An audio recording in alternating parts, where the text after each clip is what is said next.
যার কাছে ধৈর্য নাই, সহ্য নাই, মেনে নেওয়া নাই, মানিয়ে নেওয়া নাই, তার কাছে কখনো নিয়ামত আসবে না।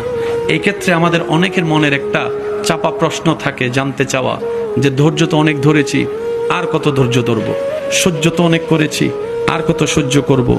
হাজার দিকে উত্তর না গিয়ে একটা উত্তর দেওয়ার চেষ্টা করি, মাথায় এবং মনে বসিয়ে রাখবেন যদি ভালো লাগে। ধৈর্য ততক্ষণ ধরবো যতক্ষণ আমাদের রব খুশি না হয়। সুবহানাল্লাহ। যতক্ষণ রব খুশি না হবে ততক্ষণ ধৈর্য, ততদিন ধৈর্য, তত মাস ধৈর্য, তত বছর ধৈর্য। কারণ আল্লাহ তাআলা জানেন কখন নিয়ামত দিলে আমাদের জন্য ভালো হবে, এটা আল্লাহই ভালো জানে। ওই হুকুম আসা পর্যন্ত অপেক্ষা করতে হবে, এটার নামে ধৈর্য। কোনো হা হুতাশ করা যাবে, আফসোস করা যাবে?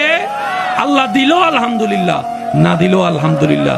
সুখ আপনাকে খুঁজতে হবে না, দেখবেন সুখ আপনার ঘরে নিজে থেকে চলে আসবে। বলেন সুবহান।